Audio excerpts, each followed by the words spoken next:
बहुत समय पहले की बात है। एक गांव में दो दोस्त रहते थे, रामू और लखन। दोनों की दोस्ती इतनी मजबूत थी कि पूरे गांव के लोग उनकी दोस्ती की मिसाल दिया करते थे। उनमें से लखन गांव में ही मेहनत मजदूरी करके अपना गुजारा करता था, जबकि रामू अपनी आजीविका कमाने के लिए अक्सर गांव से बाहर दूसरे नगर में जाया करता था। सभी गांव वालों को यही मालूम था कि रामू एक नगर से सामान खरीदकर दूसरे नगर में बेचता है, जिसके लिए उसे कई बार कई दिनों तक गांव से बाहर रहना पड़ता है। परंतु असल बात कोई भी नहीं जानता था सिवाय उसके दोस्त लखन के, और सच यह था कि रामू एक चोर था। वो आज तक कभी अपने गांव में चोरी नहीं किया था, बल्कि वह दूसरे नगरों में जाकर चोरी करता था। इसीलिए वह कई दिनों तक अपने गांव वापस नहीं लौटता था। परंतु रामू की इस सच्चाई से सभी गांव वाले अनजान थे। रामू का दोस्त लखन, जो कि सब कुछ जानता था, उसने कई बार अपने दोस्त रामू को चोरी छोड़ देने के लिए कहा, परंतु रामू ने कभी उसकी बात नहीं मानी, बल्कि वह तो कहता कि लखन तुम भी मेरे साथ मिल जाओ तो हमारे वारे न्यारे हो जाएंगे। लखन को रामू का चोरी करना बिल्कुल भी पसंद नहीं था, परंतु अपनी बचपन की दोस्ती के कारण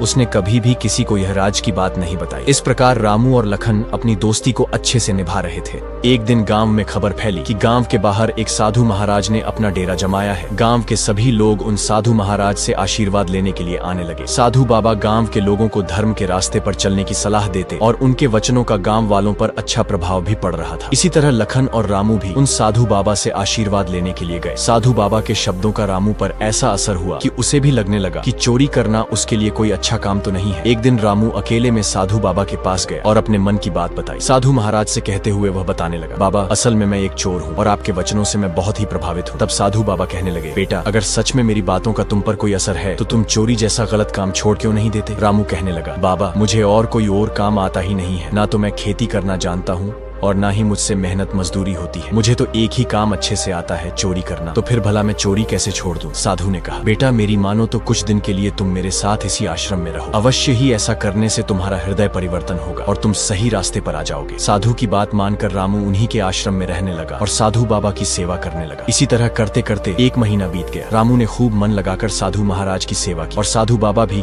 उसके सेवा भाव से बहुत ही खुश थे। रामू का हृदय अब पूरी तरह बदल चुका था। रामू चोर अब रामेश्वर बन चुका था। एक दिन साधु बाबा ने कहा, रामू तुमने सच में पूरे सेवा भाव से मेरी सेवा की है और अब मेरे यहाँ से चलने का समय आ गया है, क्योंकि साधुओं का कोई एक ठिकाना नहीं होता। मैं तुम्हारी सेवा भाव और तुम्हारी श्रद्धा से बहुत ही खुश हूँ और मैं चाहता हूँ कि तुम मुझसे कुछ मांग लो। रामू कहने लगा, बाबा अगर आप सचमुच में मुझे कुछ देना चाहते हो तो मैंने सुना है कि आपके पास ऐसी सिद्धियां हैं जिससे पशु और पक्षियों की बोली भी समझी जा सकती है। यदि आप सचमुच मुझे कुछ देना ही चाहते हैं तो ऐसी सिद्धि दीजिए कि मैं भी पशु पक्षियों की भाषा समझ सकूं। साधु बाबा मुस्कुराते हुए कहने लगे, ठीक है पुत्र, आज से तुम पशु पक्षियों की भाषा भी समझ पाओगे। यह कहते हुए साधु ने रामू के सिर पर हाथ रखा। रामू कहने लगा, बाबा मैं आपसे एक और विनती करना चाहता हूँ। बोलो बेटा तुम्हारी क्या इच्छा है? बाबा आपके कहे अनुसार मैं चोरी का काम छोड़ दूंगा, परंतु फिर मेरा भरण पोषण कैसे होगा? इसीलिए मैं चाहता हूँ कि आप मुझे साल में एक बार चोरी करने की अनुमति दे दें, जिससे कम से कम मैं अपना पेट पाल सकूं। साधु ने कहा, ठीक है बेटा, मैं तुम्हारी यह बात भी मानूंगा। तुम साल में सिर्फ एक बार ही चोरी कर सकते हो, लेकिन ध्यान रहे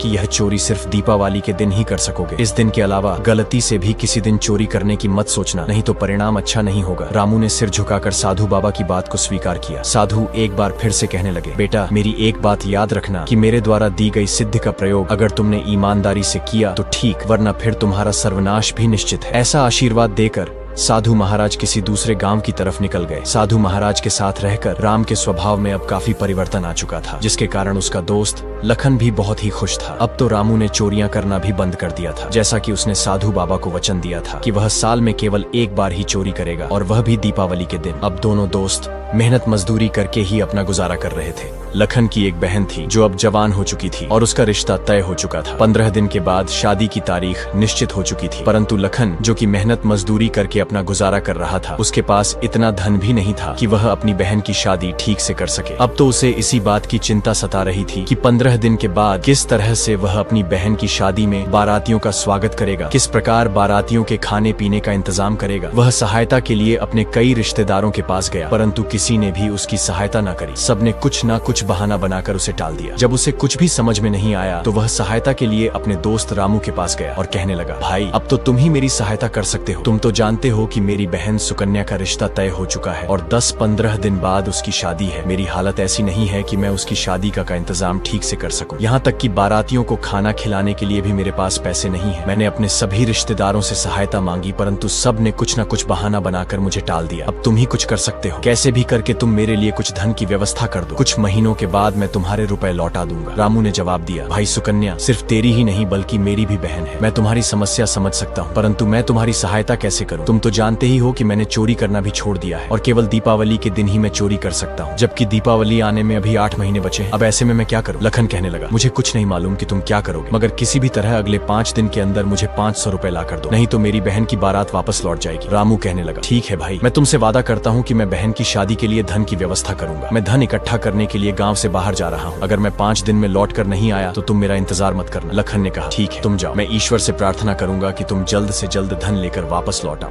अब रामू ना चाहते हुए भी अपने मित्र की सहायता के लिए चोरी करने का इरादा लेकर निकल पड़ा। चलते चलते जब वह एक नदी के पास पहुंचा और नदी पार करने के लिए वह पानी में उतरा कि तभी पीछे से किसी ने उसे पुकारा और आवाज आई, अरे मित्र जरा मेरी प्रतीक्षा करो, मैं भी तुम्हारे साथ चलूंगा। रामू ने पीछे मुड़कर देखा तो यह मंदिर का पुजारी था जो नदी पार करने के लिए उसकी सहायता चाहता था। पुजारी रामू के पास आया, उसने अपनी पोटली रामू को थमा दी और अपना एक हाथ उसकी ओर बढ़ा दिया। दोनों नदी पार करने लगे कि तभी पीछे से किसी पक्षी की आवाज आई। यह आवाज सुनकर रामू एकदम चौकन्ना हो गया और उसने नहीं में अपना सिर हिलाया। वे दोनों फिर से आगे बढ़ने लगे और जब वह दोनों नदी के बीचों बीच पहुंचे तो एक बार फिर से पक्षी की आवाज आई। रामू ने एक बार फिर से इनकार करते हुए नहीं में अपना सिर हिलाया। फिर रामू और पुजारी नदी के पार पहुंच गए। रामू ने पुजारी को उसकी पोटली वापस थमा दी और फिर अपनी यात्रा पर आगे जाने के लिए कहा, मगर पुजारी यह जानने के लिए बेचैन था कि पक्षी की आवाज सुनकर रामू क्यों बार बार अपना सिर हिला रहा था। उसने रामू से पूछा, मित्र मुझे एक बात तो बताओ कि जब तुम मुझे नदी पार करवा रहे थे तब किसी पक्षी की आवाज सुनकर तुम बार बार नामे अपना सिर क्यों हिला रहे थे? आखिर इसमें क्या रहस्य है? रामू ने जवाब दिया, पुजारी जी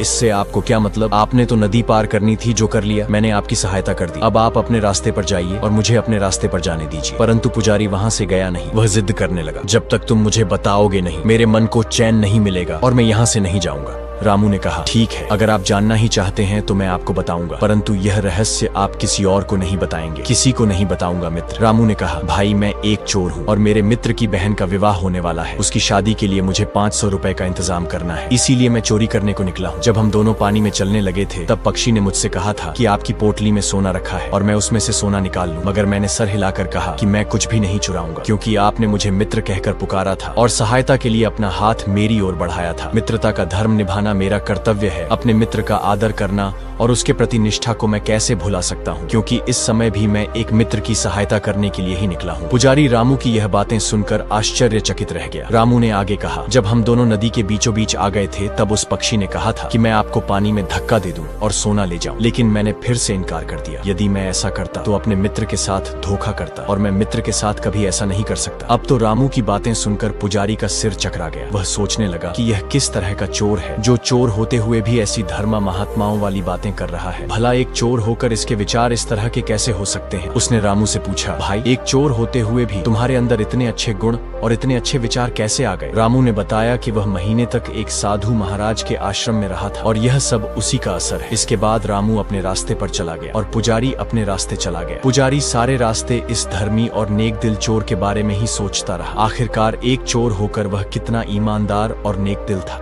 नगर में पहुंचकर पुजारी सीधा राजा के महल में गया। असल में राजमहल में आज ब्राह्मण भोज का आयोजन किया गया था और वह पुजारी इसीलिए राजमहल में आया था। महल में भोजन करने के बाद वह राजा से मिला तो उसे लगा कि इस चोर के बारे में राजा को बताना चाहिए, मगर यह बात वो राजा से अकेले में बताना चाहता था ताकि किसी और को इस बात का पता न लगे। जब राजा अपने बगीचे में अकेले टहल रहे थे तब पुजारी मौका देखकर राजा के पास पहुंचा और राजा को सारी कहानी सुनाई कि किस तरह से उसे नदी पार करने के लिए एक चोर की सहायता लेनी पड़ी। वह चोर बहुत ही ईमानदार, धर्मी और ज्ञानी था। पुजारी की बात सुनकर राजा कहने लगा, चोरी करना तो एक बहुत बड़ा पाप है। जिसने भी ऐसा किया मैं खुद इसकी जांच करना चाहूंगा। तुम मुझे उस चोर का पता ठिकाना बता दो। पुजारी कहने लगा, महाराज मैं उस चोर का पता ठिकाना तो नहीं जानता, परंतु वह इसी नगर की तरफ आ रहा था और मैं आपको उसका हुलिया और वेशभूषा बता सकता हूँ, जिससे आप बड़ी आसानी से उसे पहचान पाएंगे। और मुझे पक्का विश्वास है कि नगर में आते ही वह सबसे पहले सिर छिपाने की जगह ढूंढेगा और उसके लिए वह नगर की सबसे पहली सराय में ही जाएगा। मैं पक्के तौर पर आपको कह सकता हूँ कि वह आपको नगर की सबसे पहली सराय में ही मिलेगा। इसके बाद पुजारी ने उस चोर का पूरा लिया और उसकी वेशभूषा,